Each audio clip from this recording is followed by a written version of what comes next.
Hey, Claudius. You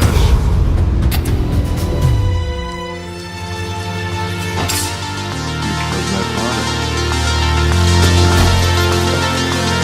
Big mistake.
Greetings, ladies and gentlemen. Welcome to Strictly Art Live, number 75. You have no idea how long I've been waiting to say that. I'm your host, Rob Wilson. I'm a comic book artist, storyteller, philosopher, part-time music maker, although I can't remember when the last time I have done that. I am the YouTube channel that has more videos than I do subscribers. So let's go ahead and get those numbers up. We are streaming live from YouTube, Rumble, Twitch, Kick, and IG. IG. So today we're here. It's May 13th. I had to double check, make sure I didn't go back in time. It's May 13th, 2025. It is a wet Tuesday in the month of May. Apparently, May flowers has been pushed back towards June. We got some flash flood warnings out here in the DMV. It's been raining all day. It's supposed to be raining up until midnight tonight, somewhere around there. So make sure you got your umbrellas out there in case you got to go out this evening. Or if you're coming home, hopefully you took your umbrella with you to work. So that way you can get home and get nice, warm, and cozy and dry. So today I would like to thank every single person who is taking the time out to watch all these shows up to 75, up to now. It's been a long journey. Without further ado, let me go ahead and start breaking out the art stuff. You can find all my stuff on my link tree, the crawler that's at the bottom. It shows where you can find my stuff, RWA Arts. I have a website. All that stuff is on there. I've talked about it at nauseum pretty much just about every episode. You've seen the crawler show the same thing. It hasn't changed. It is non-adult content, okay? So I'm just making art, having fun, doing the same thing that I enjoy doing for years, regardless of how the world changes. But I gotta say, thank all of you for being here to support my art in its unique form. You know, I can't thank you enough. It has been a long journey, and still, we are here to go ahead and make things happen. So,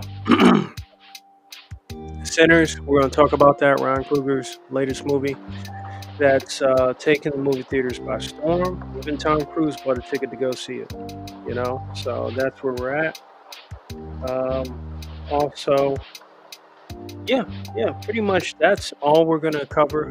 And like I said, Strictly Art Live has been an ongoing, consistent live stream thing that I've been doing regardless of what's been going on in my life. There have been some obstacles, some ups and downs, and some all arounds. The tables have turned, the tables have flipped, the shoes have been on the other foot, and all that great stuff. But I can truly say to you guys, thank you. Thank you for being here, and thank you for watching my show it's been over a year. You know, I just been rolling with the Strictly Art Live stuff so much. I didn't really have much time to celebrate the, 1 year anniversary. It's just like, hey, let's get it rolling. This is what I'm going to talk about. This is what's going on. XYZ. Boom. Here we are. Here we are. So I made it a point to come up with this idea, and really the Sal thing was definitely by accident. But I made it a point to try to hold myself accountable with the art thing. I already spent 2 years changing my style to a more American comic book style. And it's been interesting. I love the style, me personally. I don't think it's something I could ever let go once I got the skill and all that I accumulated. The art books, the art courses, all that stuff.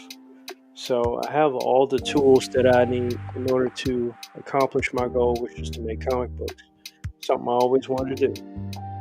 I've told my story many, many times across not just this live stream, but also across others that I've been invited to, other groups that I've been part of, and my story has been consistent. I've been drawing for over 30 years. I think I started back when I was like 8 years old. First thing I got a chance to draw that actually appeared to look like anything, I drew something inside the Bible, which was the 4 Horsemen of the Apocalypse, because I had visually seen it during a Bible explanation channel or TV show right before I went to church with my parents. So that's kind of where I started. My mom gave me the pen, the pencil to keep me quiet in church. And lo and behold, I carried on the most inexpensive of my talents um, on up to this current date. And like I said, as the world has changed in many different ways, adjusting to those changes as an artist can be challenging. However, as long as you stay consistent with your conviction, with what you want to do, and don't let nobody stop you. Don't let nobody talk you out of what it is you love to do at all. Even when it may seem hopeless, you got to start with your happiness first when it comes to art. Are you satisfied with what you got? You know, before you run to get the approval of anybody else. You know what I mean? So that has worked for me for years, and it will continue to work because the show goes on. I'm not freaking leaving. Wolf of Wall Street type thing. So that being said, again, we are here to go ahead and cover Sinners, and let's go ahead and get started with that. Director Ryan Coogler. I don't know what number of film this is for him, but he's been on a roll. He has been on a roll.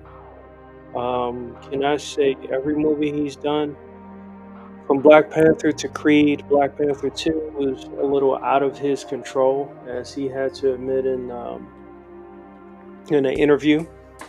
So we do know that things changed during that movie in particular, unfortunately. But nonetheless, he got a chance to come up with a vision in the form of this movie called Sinners.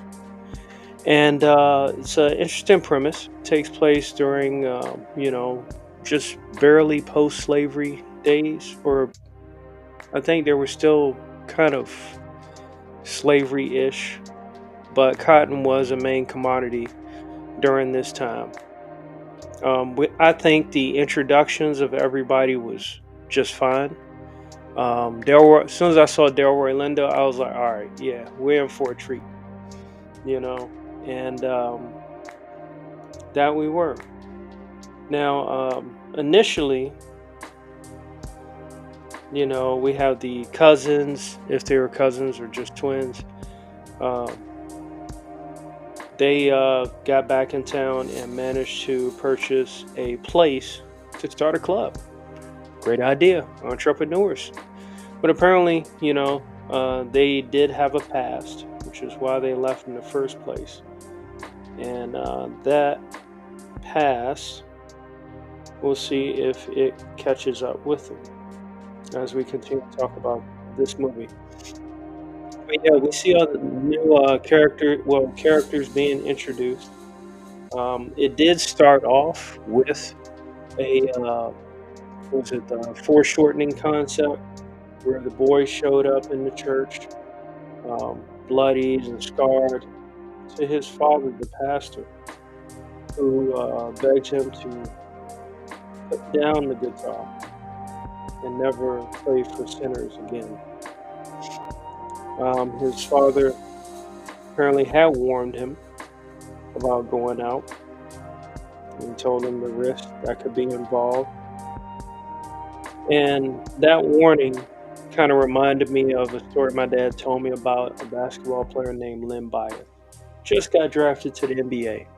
Went out for a party one night, smoked crack, died. All his dreams and aspirations went up in smoke, as my dad would quote, say, to me, to make sure that I didn't get involved with that stuff.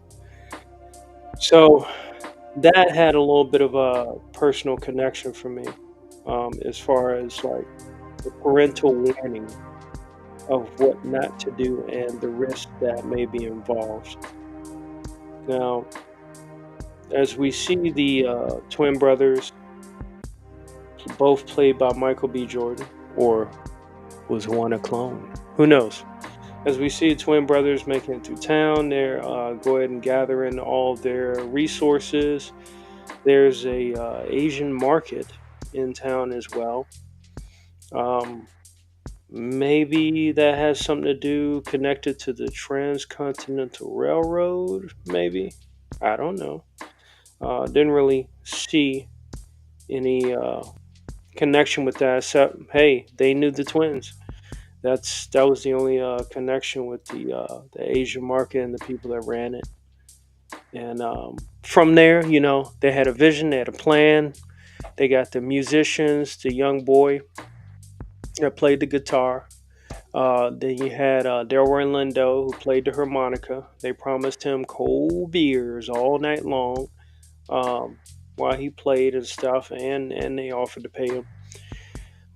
Michael B. Jordan got a chance to talk some smack to an old friend on the cotton field. Recruited him as well because of the money incentive. Now, before I continue on, I've heard some people mention that. Well, I've heard a statement that basically Michael B. Jordan stole from uh, what's it called? From Dusk Till Dawn. I disagree. If you want to say he stole from something, maybe The Forsaken, because those vampires were more like wanderers, and that's what these vampires were. Apparently, um, the lead vampire was like the son of a grand dragon.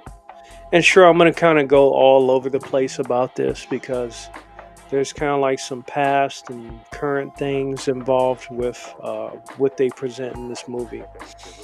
Even in the notion and indication that music is timeless and that the soul that's in uh, the music of the copper colored folks of this movie is timeless, and it inspires and um, woos all, so to speak. So, with that being said, um, where is he? Yeah, he gets his recruits. They got everybody. They got the food service. They got the alcohol. They got the oh, when they were in town, someone was trying to steal their stuff. Some little bit of black on black crime. Can't have a movie like this without that. And Michael B. Jordan had to shoot some folks, and he paid to have them patched up as well. So that was just a piece of the action.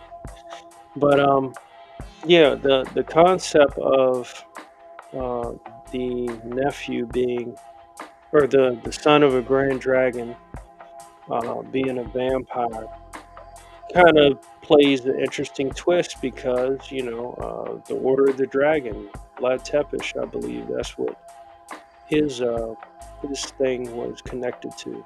So uh, the interesting thing with this movie is that it is a one-off, and you can do a one-off vampire movie, but there's so much lore with it.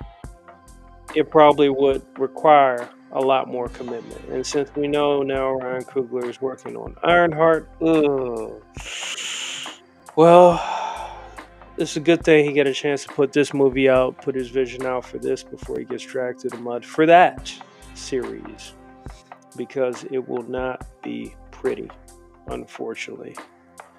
Such is life, trials and strife. And so yeah, the first half of the movie, because it's like pretty much roughly 2 hours, I think it had a very good start. The cast was set. The plan, what was going on, was set. The omen was already put out there.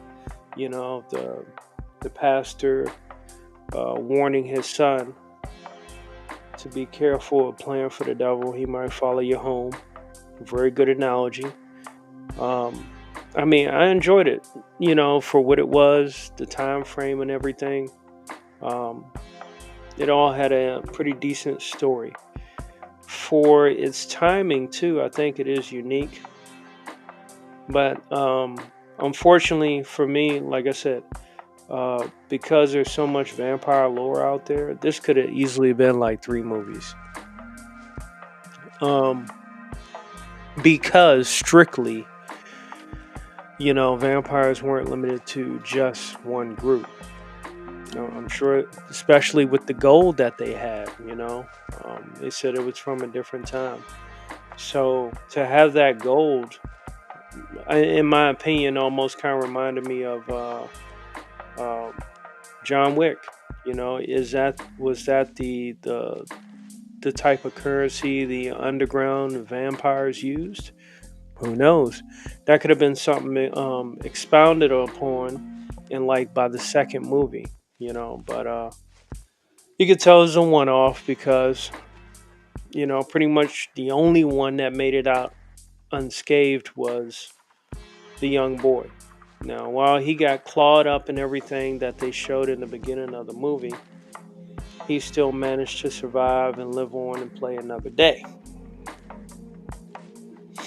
which they showed later on. It was kind of interesting how they showed later on as he got older and almost made it seem like it was based on a true story. So I'm going to do some research and see if the young boy was the actual musician. Maybe Ryan Coogler did a alternative history type of piece, um, which wouldn't be, I wouldn't put it past him.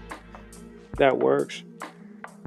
But yeah, definitely with what was presented, and then once we started getting the introduction of the vampires, we had Hallie Atwell, which there was a little bit of controversy about, her being partially black or whatnot. And I looked at it. I mean, it didn't bother me. I didn't understand it when I was hearing people talk about it because, they was looking for accusations. But once I actually saw it, I was like, oh, okay, she's like basically the new Jasmine guy. I get it. Not a problem. It's a different world. Jasmine guy was fine as hell for years, you know. Um, so yeah, I get that. And she got a chance to play this role and kind of like mix and mingle. And, like I said, didn't bother me at all. Um, her connection with Michael B. Jordan was interesting. And also the connection with the lady that she was into, like spirituality, I guess. Her connection with the other twin, Michael B. Jordan. What were they? Smokestack, Smoke and Stack. That was his name, I believe. Yeah. So his connection with her. Unfortunately, I wish she could have warned him a little bit deeper about what was to come. That would have helped out a great deal. Now, obviously, the only person that got warned ahead of time was the young musician, by his father. Um, but the tough part about this, it was a movie meant for mass casualty. So because of that, there's no plans to make a sequel. Which, like I said, they could have. Them twins could have turned around and been vampire hunters, smoke and stack, vampire hunters. We switch it from sinners to the sequel being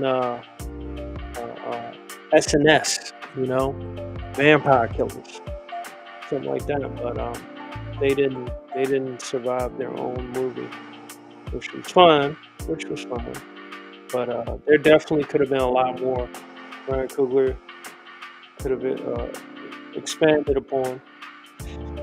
And I'm trying to wonder if, getting into the head of the director, if he's going the same path as Jordan Peele. Because, when Jordan Peele made Get Out, then he made Us, and then he made Nope. Um, as he gradually made more of these, his creative ideas started to, I guess, maybe they felt watered down a little bit. Not as strikingly creative, you know. Don't get me wrong. I watched Nope. I could watch Nope in a heartbeat. I still didn't understand the monkey scene with that. Like, did the monkey go to space, become intelligent, and then turn into a killer? Did the monkey, you know, talk to aliens and the aliens tell him, hey, you got to kill all humans, destroy all humans? That was never explained. So I was very lost in that. But with Ryan Coogler, hopefully he is, well, I mean, I can't really say hopefully he doesn't get stagnated, but Disney is going to stagnate him, unfortunately. So that's why a movie like Sinners, I think, is a guilty pleasure because we may not see anything like that from him ever again. So as the night falls, they go ahead and start partying. Um, they've done all the promotions and everything, but by sundown, the one vampire flies in, as he's burning, begs for mercy, comes upon a family of a couple of like skinned folk, um, and he begs them for help and stuff like that. And I think they were like some, were they Cherokee Indians or Mexicans? I think they were Mexican. I don't think they were Indian, but they were vampire hunters. That could have been expounded upon too, but we never saw him again after the original pursuit of that one vampire. And I was like, dang man, they would have been perfect to show up for that. Which, of course, like I said, I keep going back to this. If Ryan Coogler intended to make this a multi-movie deal, which I think easily it would have continuously made more money as they went through time trying to survive and stuff. Kind of like Walking Dead, a black version of Walking Dead movies instead of just TV show. Um, but with vampires. So much stuff they could have expounded upon. But I think this hit enough surface level to make it a thriller, and it was good enough with the highlights that it had. But like I said, there were some things that were left on the table. It's just money left on the table and walks out, as a certain person likes to say. But I think that's the Eric July classic line. But we see the partying going on. We see the folks, having a good time. Talents being all displayed and full force. And then the lady, after she turns away the Hispanic vampire hunters, they leave as the sun is going down. They're like, hey, we tried to help. Bye. See ya. Wouldn't want to be ya. So that was the last we saw of them. And as she retracted to check on her husband, he's already been bit. The guy told him, hey, he wasn't feeling too good. Now he's feeling better. And then they basically double teamed the wife, as in biting her to turn her into a vampire, which they didn't really show that scene. You got the gist of what was happening. So back to the party, folks having a good time, fun times, good vibes, all that stuff. Comedian, the jokes and everything were pretty good. While we understand the twins still had to deal with some tensions that were apparent from Hallie Atwell, her family being buried, and the twins not leaving a single, single rose or flower for her mother that passed.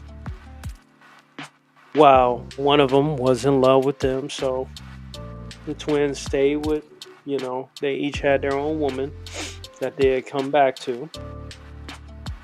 And from there, we pretty much get our first visitor. So this movie's pretty well paced. I think the introduction part was about around a full hour. I probably would have trimmed it a little bit more, but that's fine. It didn't break the movie. Now, one of the things that before we get to the first vampire, or the first meeting of the bloodlines,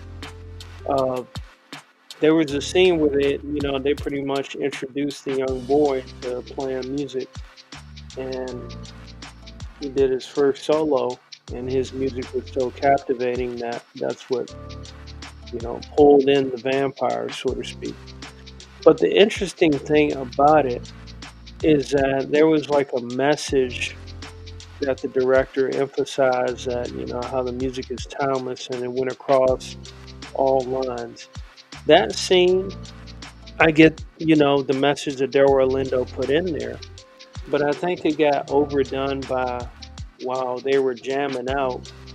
Uh, then you had like the African dancers. Okay, I get it, music of the ancestors type thing, right? But then they start having like rappers pop up, and then chicks was twerking by the bar, and I was like, huh? And then they slightly changed the music, and then you had like Asian dance festival going on. That kind of really threw me off, and I was like, wait a minute. So to me, it felt like the to me the observation that I perceived from that was basically that, yeah, music is timeless and culture and everything, and it's not just one culture. It's whoever's mingling together, you know. So I didn't quite fully understand it. I guess maybe he'll talk Ryan Coogler or talk about it in a commentary somewhere, and we'll see what happens with that. But that definitely threw me off in the movie. Like threw off like the rhythm. So it's like it took me out of that time period. And you're just saying, okay, you had like I guess like the fake Prince guy. He was playing the guitar, the electric guitar and stuff. So that part I didn't understand. Well, I understood it, but it was, how can I say that? By being polite. It threw off the immersion of the movie for me. So while I was immersed in that time period and those people and that culture and the things that were going on around it, having just a smorgasbord of different time periods of different cultures and different dancing, I didn't know how to receive that. So I was like, okay. So I won't harp on it too bad. Besides that, music was the main theme of this movie. Its importance, its ability to influence and control, which was what drew the main vampire to the party. He heard the young one. So his intention, as we later find out, his intention was to get just a boy, to have him amongst his ranks, because the boy would be able to reach a bigger audience for the vampire to increase his numbers. And his numbers were definitely increasing. It's a shame that they didn't show them go to other places and see them basically, inviting town folk and, other people that were in the area. They specifically focused up in the club. So that's what happened with that. Like I said, overall, decent pacing. I like the movie. It's just some little tidbits that kind of made me say, okay, what's going on here? But Ryan Coogler, I think he had fun. I think everybody had fun making that movie. And I'm sure the Double Mint twins and Michael B. Jordan have fun as well. Oh, you know what? That's what it is. Okay. I had to make sure I got this correct, or somewhat parallel. So, moving on. We have the introduction of the vampires. They keep saying, let me in, let me in. And then as they continuously bite more, well, Hadley Atwell was the first one uh, to get succumbed, and then she got invited, and nobody thought nothing of it until she got Michael B. Jordan, and then she got her ass capped and popped and capped, as Jamie Foxx would say it in Bait. And from there, she survived and then rolled out, and she said, "Hey, we're all gonna get y'all," and that was the case. They really picked them off slowly, one by one, in different scenarios. And hey, I enjoyed it. I thought it was pretty good. Pretty good scene setup for the most part. You got the gist of what was going on. And the trailer had me a little confused too, because I saw like Michael B. Jordan was loading up. He was loading up with sun up. And I was like, well, the vampires aren't going to come out during the day. So what the heck is he loading up for?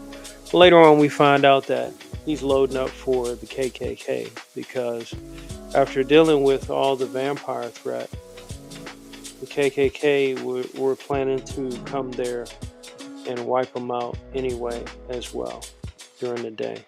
So that's a hell of a ambush.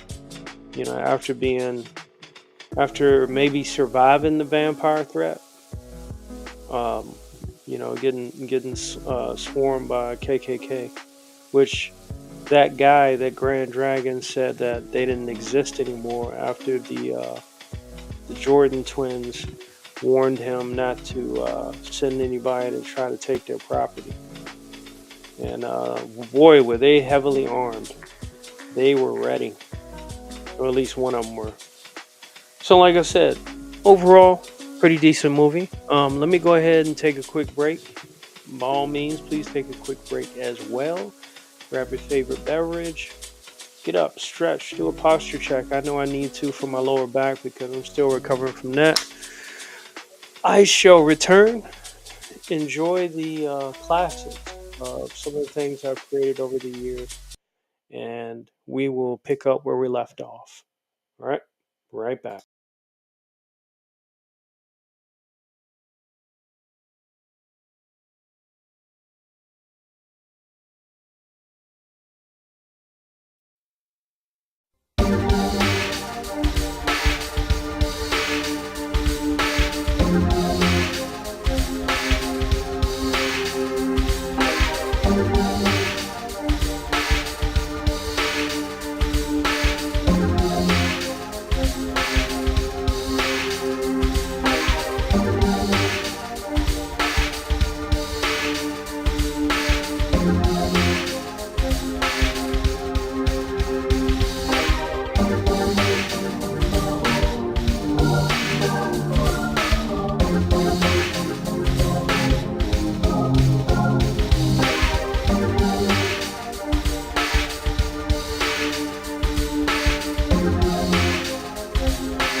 And we are back.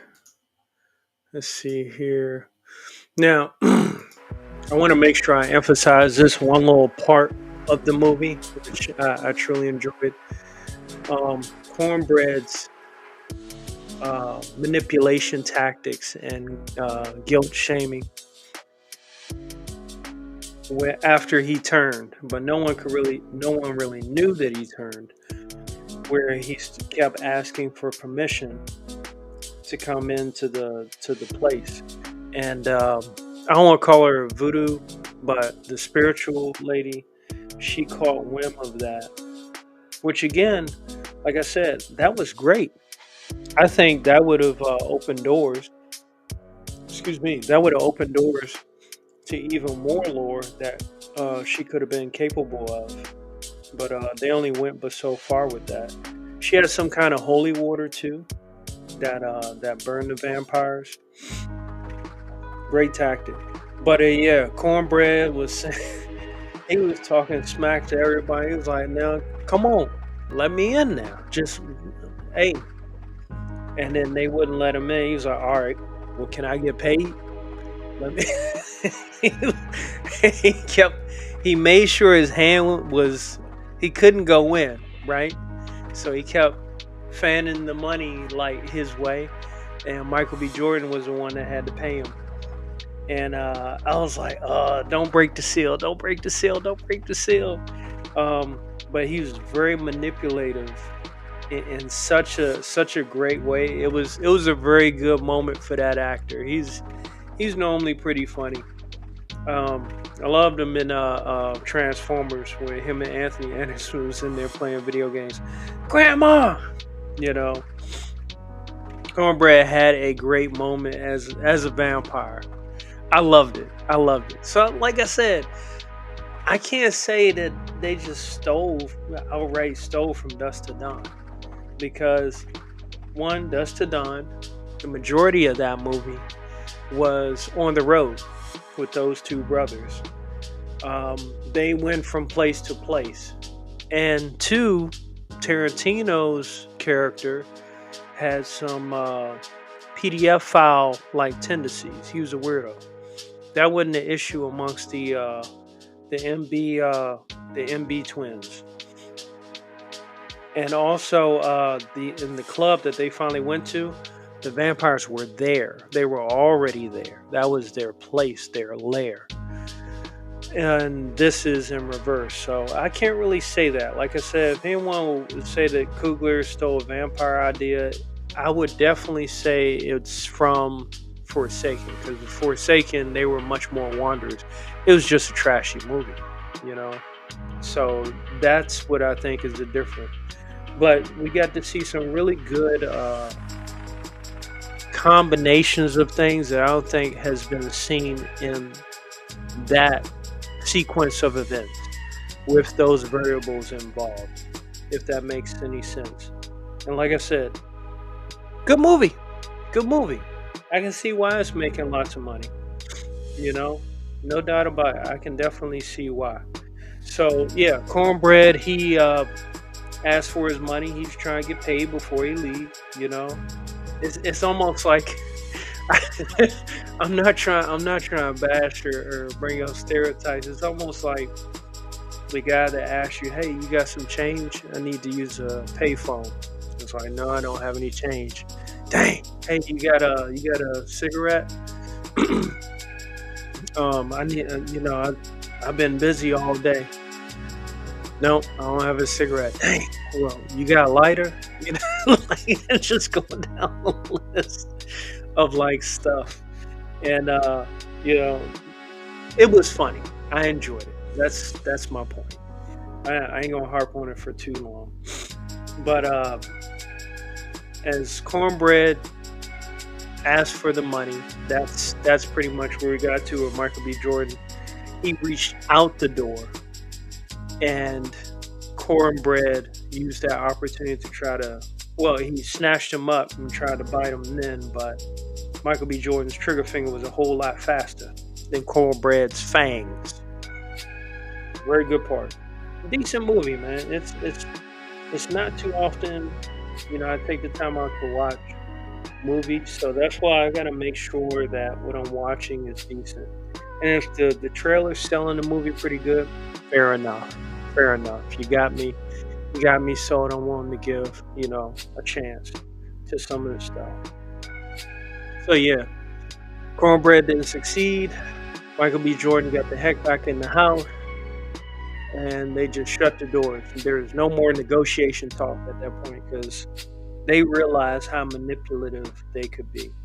So when that didn't work, what they do? They brought the gang in and said, "Hey, oh yeah, we're vampires. We're all here." And then um, at that point, after Michael B. Jordan had gotten bitten, I think somewhere in between that sequence, after Michael B. Jordan had gotten bitten by Haley Atwell, which was the first bite up in the club, he woke up and he's trying to get out the door, and he was saying, let him out. Now, at one point, I couldn't figure out whether Michael B. Jordan was still bound by the rules of, hey, he's confined just to that room until he gets permission to come out, or could he break out? Because he stabbed a hole through the door, and that kind of maintained a little more communication. And everybody that put their eye near that hole, I was like, don't do that. Don't be so close. He just stuck a knife through there. So it was some genuine hair tingling moments. The hairs kind of stood on the back of the head there. And for sure, especially for the theater goers that saw it opening night, I can imagine that the suspense was pretty high. That would have been a great movie to watch opening night to see how the crowd reacted to it. Like I said, interesting combinations of things. Interesting combinations of things that are worth noting. So yeah, they continue on trying to survive the night, staying in the club fortress, and their numbers continue to dwindle. Oh yeah. Michael B. Jordan, he breaks out of the room and rolls out after he gets hit by the holy water. He makes a beeline for it, so to speak. And that's where later on the vampires just all kind of show up together. And when Cornbread could convince them, then they brought in the whole crew. And then Michael B. Jordan, the twin that got bit, was one trying to manipulate his other brother to get him to join the other side so that way they'd be together. And that other brother was kind of weak. He was kind of weak and shook up. He had this thing where he would twitch, because I think he was in the military or something like that. So, or he fought in some wars. So he has like those, I guess maybe PTSD, shakes a little bit, but not. Well, yeah, they were pretty bad. Not to the point where he wasn't like Delroy Lindo in The Five Bloods, because Delroy Lindo was freaking the funk out. I mean, he was like, coming back here, it ain't easy, So yeah, the Michael B. Jordan that was still human. He had some tough trials to undergo. But it didn't work because the rest of his friends were able to pull him back before he did take the leap outside to be with his brother. Because, I mean, they're twins, they're pretty close. They were sharing cigarettes pretty much during the beginning of the movie, lighting it, sharing it, puffing it, swishing without even looking. That's some pretty good training. Where, as far as an actor, pretty good coordination. Where you know where to pass it and all that while doing that. Plus, they were twins, so that definitely facilitated the idea that they were twins. Very good, presentation on that level.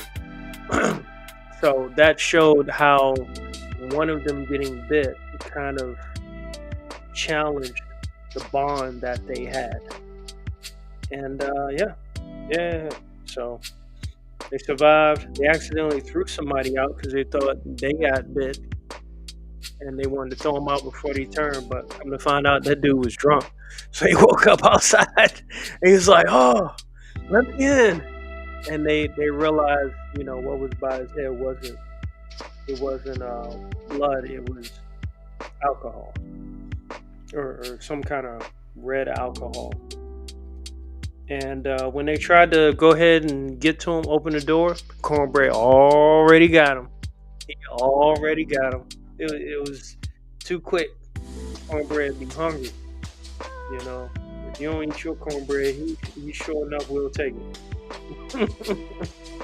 So that's where we got so far with that. And eventually, they realized the Asian lady. She realized her husband's out there, and she wants to go out there to check on him, but they realize that they got him too. So again, the numbers dwindle. They come to the conclusion that he's a vampire. They are vampires, and why they got certain rules and all that. And they do their last stand. And the Asian lady just literally invites all of them in. So it becomes a brawl for it all while the place is on fire type thing.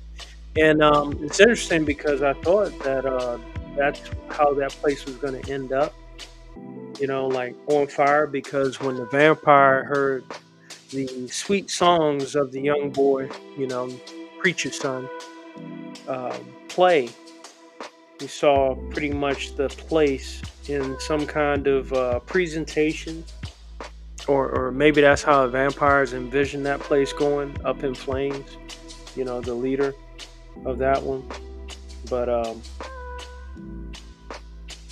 it didn't. It didn't. And it's interesting how that guy was the son of a grand dragon, KKK, but the actual guy wasn't a KKK. I mean, he actually wasn't a vampire. So, who was in charge of that one? You know what I mean? That's kind of tough if that's his son, or maybe he was just posing to be his son, because that guy probably is older than the KKK guy. So, those little things, the things that make you go, And from there, we have the last stand. They duke it out. The boy gets caught by the lead vampire as he's trying to baptize him, give him a vampire baptism.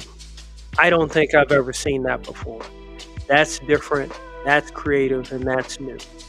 As the boy tried to quote scripture, the vampire continued the scripture verse, and commenced to dunk him in the water several times. I was like, dang, that's pretty brutal. That is some brutal stuff. But that ended up being the big bad's final resting place, because Michael B. Jordan squared off against his brother, and he had to make the right decision. So from there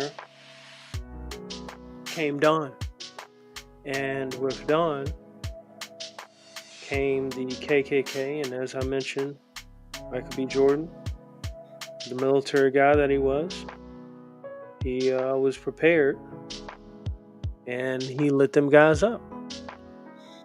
From what he had a 240 or something like that, or 247, and he was just capping them from far away, single shot.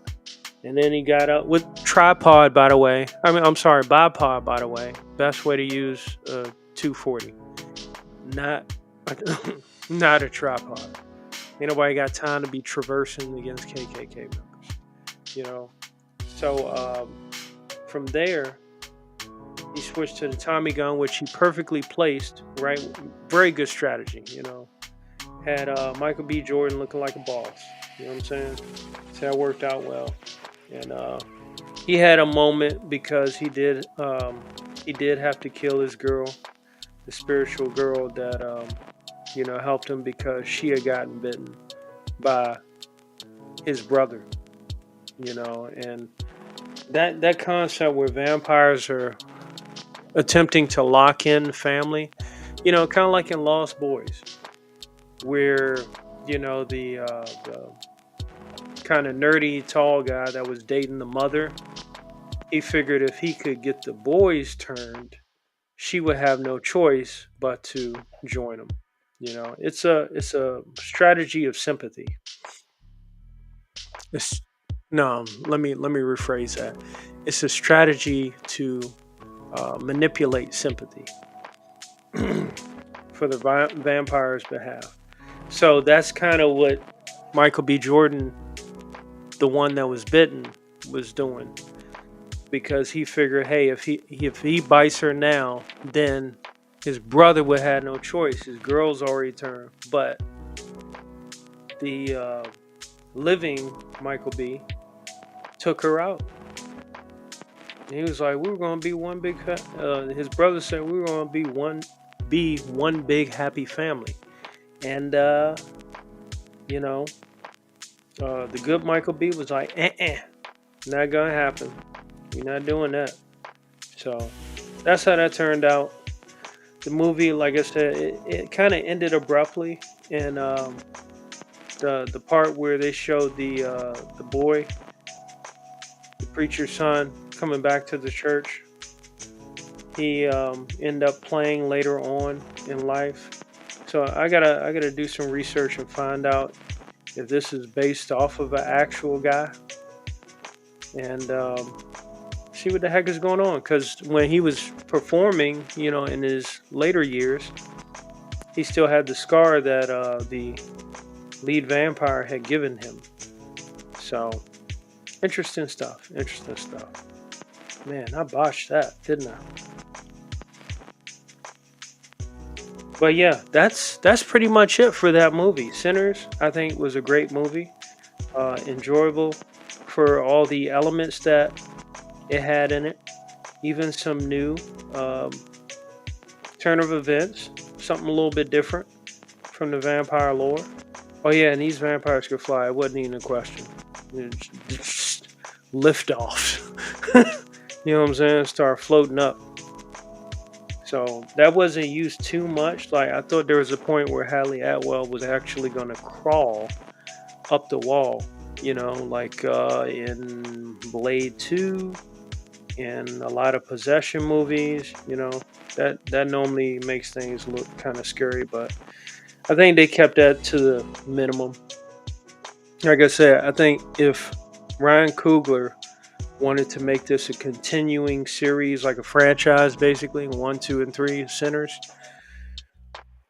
he could have utilized a little bit more of those elements in future movies. But this is a one-off, a decent one-off, and congratulations to him and Michael B. Jordan for coming out with a pretty good movie.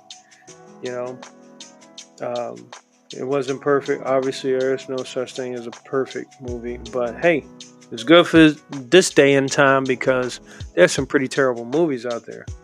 But you know, um, kind of gonna feel bad for him about the PR nightmare he's about to take on with Ironheart. So, but hey, gotta do what you gotta do. You get the opportunity to make some good movies, and then once you're in the Disney umbrella, you gotta take the hits. It's part of their ritual, so to speak. But yeah, that's pretty much it. I'm gonna keep working on this offline. I don't know how long I'll be up because I only slept for like maybe an hour and a half or something like that. Did a lot of meditation, but I could not. I slept for about an hour and a half, and I was like up again. So I was like, "Oh crap! Well, let me just do some drawing and draw some more, and then go to Costco and walk around, and come back, and do all that stuff." So, like I said, Sinners is pretty good. I recommend it. What's going on, Omar Glitch? Y'all got a pretty good strategy going. Y'all be showing up as soon as I get ready to end the show, trying to extend it. What's up, man? What you up to? You drawing? What you got going on?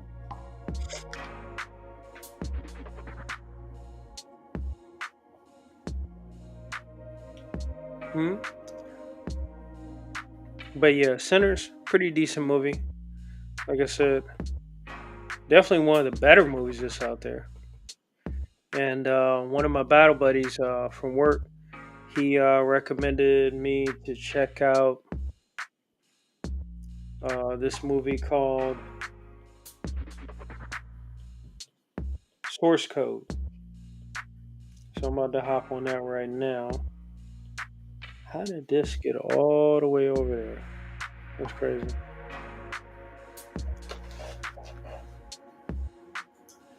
He said 4 more hours. Oh my gosh.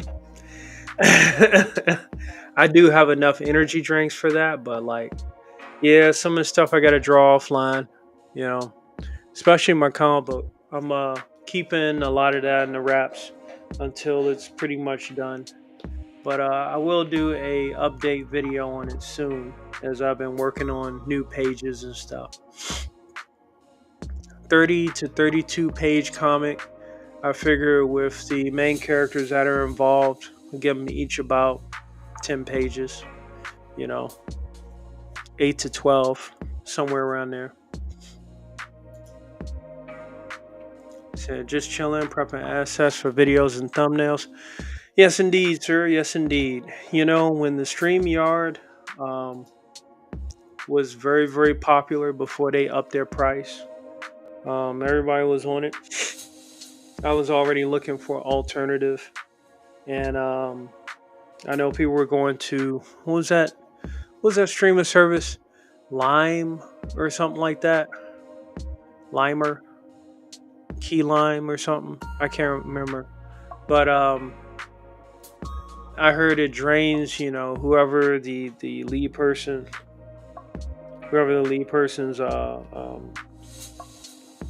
use of the thing is, and I said nope. And then once they StreamYard up the price, I said no. Let me go shopping.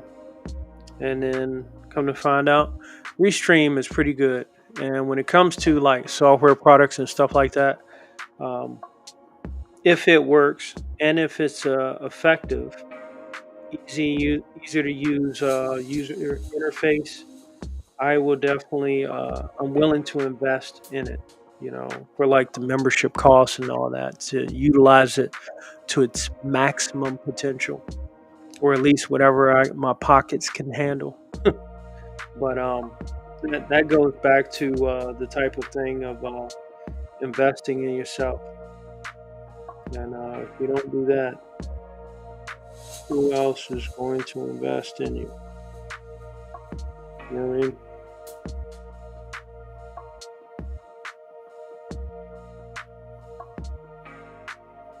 It's just one of those types of things where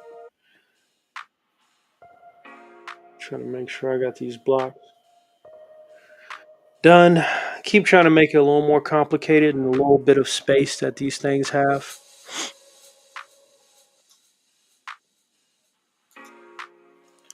Let's see, Restream is what I mainly use. I was trying to use OBS. OBS is really good. I just need a better computer. I understand. Yeah, I'm operating from a Mac. May it last, hopefully, for the next 20 years. That's what I'm hoping for.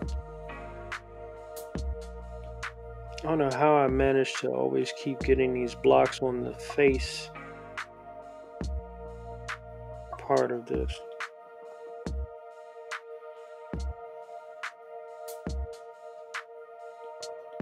Okay. All right. It's all on one layer. One layer, one dream, as they say. Let's see. Also need better, faster internet for OBS to run well. Yeah, because there's so many things involved. Did you get a chance to mess around with Stream Elements yet?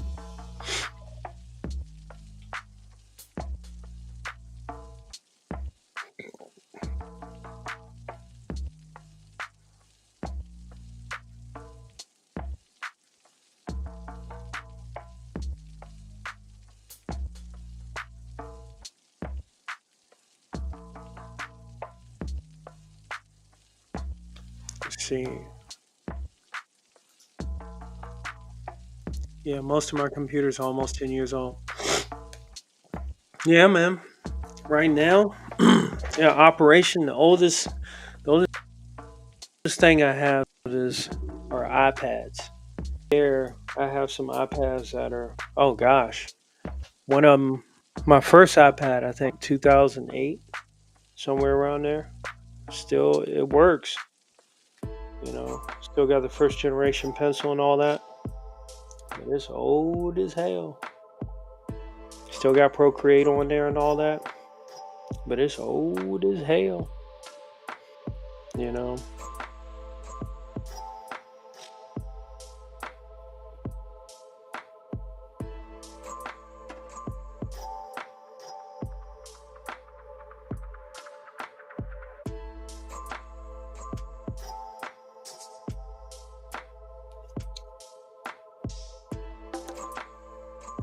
Did you watch? Hey, no, I haven't looked in the stream elements. Yeah, man, check them out. Did you want to hop on right quick? I send you the link. That way you don't have to keep typing. Sure call though. Cause after this, I'm gonna keep watching source code and keep drawing. I'm gonna take a nap after that, and I might be up later on tonight or in the morning and do a what's the name of the show? Do a damn, I don't even know the name of my own show. Do a sketch wave, which will be just music, no talking.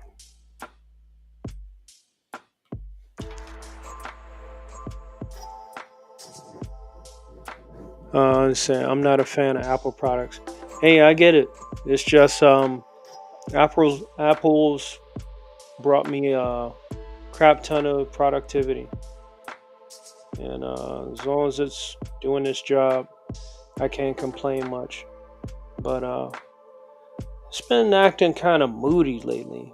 I think that AI is starting to catch feelings or catch attitude or something, man.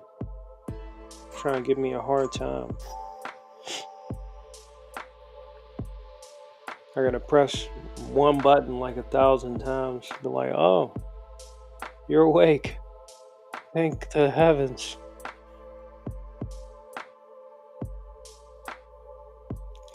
We got plenty of killer robots in the future. Let's see.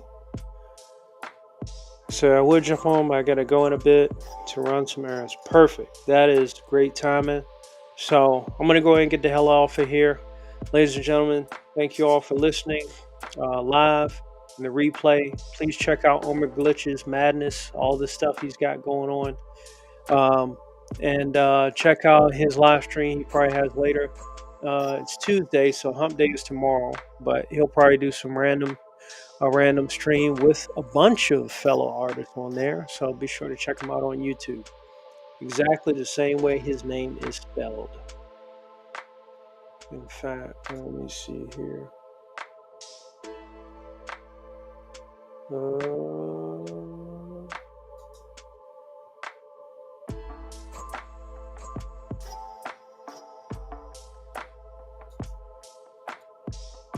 There you go. You got a wrench. All right, man. Take care. Peace out. So yeah, again, hopefully y'all enjoyed the show, my analysis of Sinners, which I thought it was a great opportunity to review something different outside of the MCU, so you wouldn't have to hear me talk about James Gunn and all that, all his trashiness. But yeah, Sinners was pretty good. Definitely recommend checking it out. And I want to say I appreciate you. Anytime, sir. You have a good one. All right. So yeah, that's it.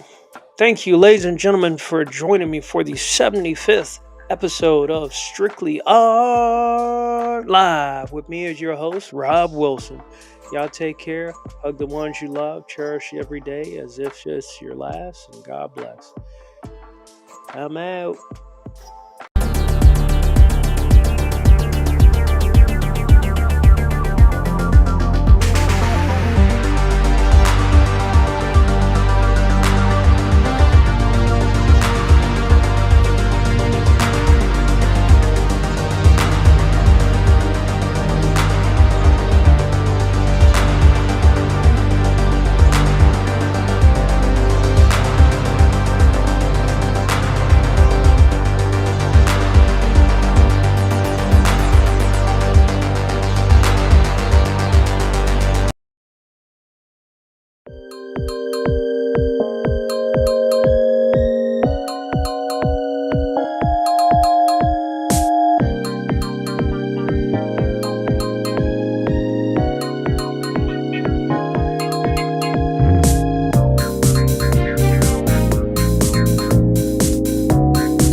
Some motherfuckers are always trying to ice skate uphill.